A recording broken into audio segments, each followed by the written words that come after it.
कृष्ण के बिया गोपियां बेचैन हो गई, क्योंकि ये वो गोपियां हैं जिनको कृष्ण के बिना चैन नहीं, इसलिए ही चैन नहीं। गोपियों के बिना प्रभु को चैन नहीं, और प्रभु के गोपियों के बिना चैन नहीं। और जैसे ही परस्पर एक दूसरे के बिना चैन नहीं, क्योंकि गोपियां जैसे प्रभु के लिए तड़प रही थी, वैसे ही प्रभु गोपियों के लिए तरस रहे हैं।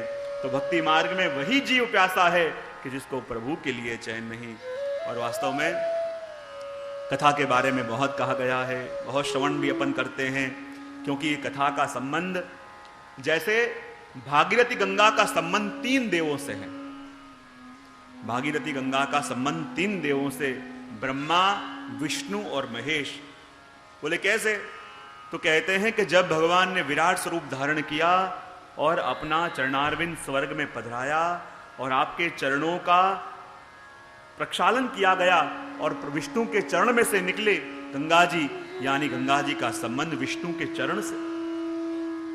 ब्रह्मा जी ने अपने कमंडल के जल से चरणों का प्रक्षालन किया, इसलिए ब्रह्मा जी के कमंडल से, और शिव जी ने अपने मस्तक पे धारण किया, इसलिए शिव जी के मस्तक से। वैसे ही ये भागवत ग्रंथ क्या है? ये मात्र भगवत भक्त नहीं बनाता, ये भागवत वो ग्रंथ है जो जीव को भगवत्ता प्रदान करता है।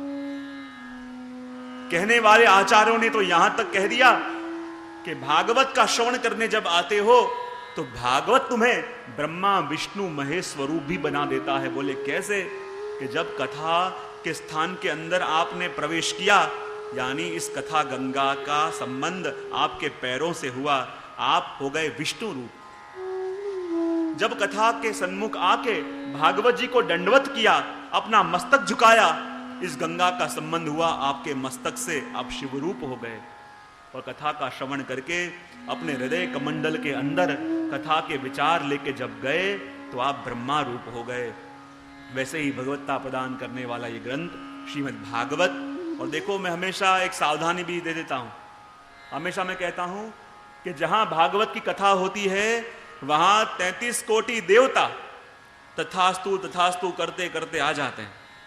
इसलिए इन 7 दिनों तक न किसी के बारे में बुरा बोलना, न बुरा सोचना, न बुरा किसी के लिए करना। बोले क्यों? यदि अपने लिए भी बुरा बोले और देवताओं ने तथास्तु कर दिया तो उसमें जवाबदारी मेरी नहीं, क्योंकि जहां भी कथा होती है सारे देवता तथास्तु तथास्तु करते करते आ जाते हैं। और जहां अपन ने अपने बारे में गलत सोचा, अपने मेरा तो भाग्य खराब है, मेरे तो नसीब में ही नहीं है, ऐसा कुछ अपने बारे में भी गलत सोचा और जो तथास्तु हो गया, तो फिर आप जानो और वो जाने। भागवत जी के अंदर अपन प्रवेश करें उससे पूर्व श्रीमद् भागवत जी के ही स्वरूप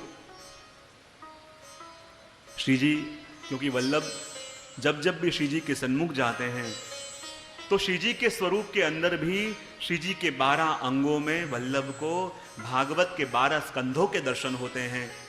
और जब जब भागवत का पाठ करते हैं तो भागवत के 12 स्कंधों में आपको श्रीनाथ जी बाबा के 12 अंगों के दर्शन होते हैं। इसलिए तो श्री महाप्रभु जी कहते हैं, अनंता एव कृष्णस्य लीलानां प्रवर्तिका उक्ता भागवते गूढ़ा प्रगटापि कुत्रचित्।